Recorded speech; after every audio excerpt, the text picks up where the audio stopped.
निषाद राज्य थे तो पहले ये कूल भील थे। कूल भील, अच्छा बेन वंश से कथा आती है। महाराज जो बेन थे बहुत उत्पाती राजा थे, भी बड़े उपद्रवी थे।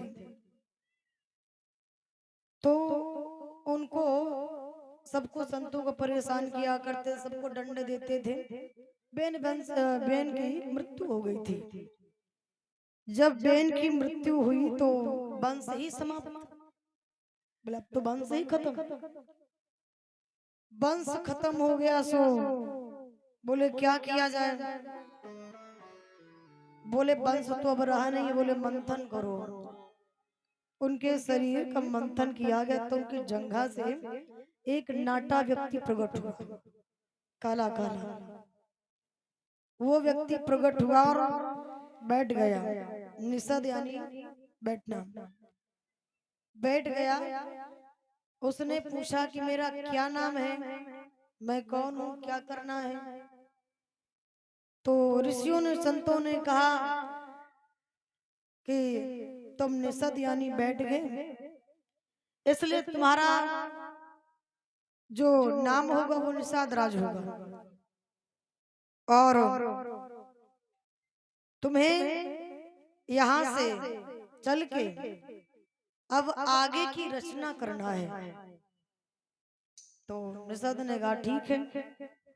वहां से ये चला है और इसी के फिर वंश में आकर के कहते हैं पहले कुछ भी नहीं था। सबसे पहले अगर इस भूमि पर, इस धरती पर ये खेती, वृक्ष, पौधे और जितनी भी व्यवस्थाएं हैं, ये सब पहले कुछ भी नहीं थे। बंजर सब पड़ा था, जंगल, खेत खलियान, ऐसे पहाड़ थे। ये उन्हीं के वंश में आकर के और निषादों ने ये सब आकर के रचना की, इसका सब विस्तार किया। जंगल के रहने में धीरे धीरे वहां रहे, फिर स्थान बनाया, थोड़ी सी जगह निकाला, फिर थोड़े थोड़े घर, फिर उनसे परिवार हुआ। और इसीलिए ये ज्यादातर नदी या तालाब या कोई यमुना गंगा किनारे तट पे ज्यादा मिलेंगे तुम्हें, इनका ही स्थान मिलेगा। नदी किनारे बिना कहे तुम समझ जाओगे कि यहाँ निषाद रहते हो, बिना पूछे। यमुना गंगा के तट है, वहां भी तुम समझ जाओगे कि यहाँ निषाद वंश यहाँ रहते हैं, क्योंकि रचना ही इनकी की गई है। इनके द्वारा ही यहाँ पे ये जो सारी व्यवस्थाएं इनके द्वारा ही हुई है। ये वहीं पर स्थान बना के रहते थे। धीरे धीरे इन्होंने खेती को जो बंजर थी, फड़वे से थोड़ा थोड़ा खोद खोद कर, मेहनत कर करके खेती को बराबर किया, बनाया। और तब जाकर के आज धीरे धीरे हर कोई करने लगा, सुविधाएं इन्हीं की दी हुई है। तो ये पहले कूल भील थे। उसके बाद एक समय ऐसा था, एक भील, अच्छा पहले अनाज अनाज को कुछ पता नहीं था। ये जो अन्न होता है पता ही नहीं था क्या होता है, कहाँ उगता है, कैसे उगता है। पहले के लोग मांस पका पका कर भोजन वही उसी को खाते थे। पहले तो कच्चे ही खाया जाता था, जानवरों को मार मार कर, कोई जानते नहीं थे। फिर एक बार आग लगी जंगल में तो कुछ जीव उसमें भुंज गए थे, तब उसको खाया गया, थोड़ा स्वाद चेंज हुआ। बोले इसमें स्वाद ज्यादा है, पका के फिर उसको खाने लगे। तो जो मांस खाया करते थे उनको कूल भील निषाद ही कहते थे, क्योंकि यही पहले उत्पन्न हुए थे। तो जो निषाद था, जो कूल भील थे, एक भील अपने परिवार के साथ रहता था और वो रोज शिकार खेलने जाता था जंगल में। वहां जब शिकार खेलने जाता है तो शिकार खेलते में उसे दिन भर हो गया, काफी टाइम लग गया, कोई शिकार नहीं मिला। जब कोई शिकार ना मिला ये परेशान हो गया, काफी देर तक देखता रहा। एक वृक्ष था, वृक्ष काय का था? बेलपत्र का। बेलपत्र का वृक्ष था। सो उसी बेलपत्री के वृक्ष में ऊपर चढ़ के बैठ गया। थोड़ा हाथ में पानी भी एक कमंडल में लिए था, पात्र में, वो भी वहीं पर टांग लेता है डाल पे, और चढ़ के बैठ गया। देख रहा है दूर दूर तक कोई आ नहीं रहा है, कोई मिल नहीं रहा है, और निशाना लगाए बैठा है, कोई नहीं आ रहा है।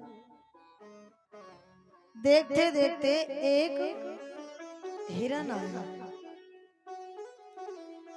जब एक हिरन आया तो हिरन को ये मारने लगा। जैसे निशाना लगाया हिरन को मारने के लिए, तो हिरन ने देखा अरे कोई मुझे मार रहा है। हिरन तुरंत हाथ जोड़ के बोला, अरे रे महाराज महाराज क्षमा दया कीजिए, हमें क्यों मार रहे हो? तो भील ने कहा कि मैं बहुत देर से यहाँ बैठा हूँ और मैं तो प्रतीक्षा में बैठा था कि कोई आए तो मैं उसका वध करूं, मेरा शिकार हो। मेरे बच्चे बीबी घर में जाने कब से भूखे बैठे, मैं क्या दूं जाकर उनको? तो हिरन ने कहा कि अच्छा ऐसी बात है, एक काम करो, थोड़ी देर तुम रुक जाओ, मैं अपने घर जाता हूँ, मेरी भी पत्नी मेरे बच्चे हैं, तो मैं अपनी पत्नी से पूछ के आता हूँ, पत्नी से बता दूंगा, उससे बता दूंगा, क्योंकि उसको पता नहीं है, जानकारी नहीं है, उसको भी तो जानकारी होनी चाहिए, नहीं तो वो मुझे ढूंढती रहेगी। तो मैं उससे बता के आता हूँ। भील ने कहा ऐसा हो सकता है कि तुम लौट के आओगे? अरे क्यों नहीं आऊंगा, बिल्कुल आऊंगा। बोले हर इंसान अपने प्राणों को बचाना चाहता, फिर तुम मरने कैसे आओगे? बोले नहीं, मैं वचन देता हूँ, मैं वचन देता हूँ कि मैं पक्का आऊंगा। भील ने कहा पक्का आओगे? हाँ हाँ आऊंगा। चला गया हिरन गया, और भील बैठे बैठे कर क्या रहा था, जितना विलंब हो रहा था वो अपना टाइम पास कर रहा था।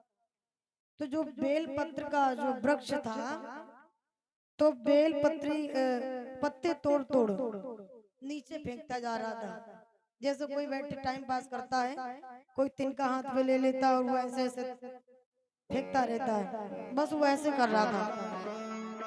सही हो, बस उस बेल पत्री के नीचे भगवान शिव जी की शिवलिंग रखी थी,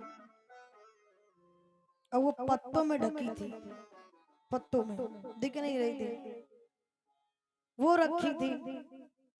अब भील उसी पे फेंक रहा है, उसी पे डाल रहा है, वो उसी में जाके गिर जाते हैं, जैसे ऊपर से फेंके तो वो उसमें जाके चढ़ जाए। यहाँ हिरन चला गया। थोड़ी देर के बाद में हिरनी आई। जब एक हिरनी आई तो भील उसको मारने लगा। हिरनी ने भी हाथ जोड़ के कहा कि हमें मत मारो, हमारे पति और बच्चे घर में हैं, हम उनसे पूछ के आते हैं, बताया फिर मार देना। भील बोले एक और आया तो वो अभी तक चला गया, वो अभी तक आया नहीं है, और तुम भी ऐसा ही कह रही हो, तुम भी नहीं आओगी, वो गया सो गया, मैं तुम्हें नहीं जाने दूंगा, तुम्हें मार दूंगा। हिरनी बोली नहीं नहीं, मैं सत्य कह रही हूँ, मैं जरूर आऊंगी।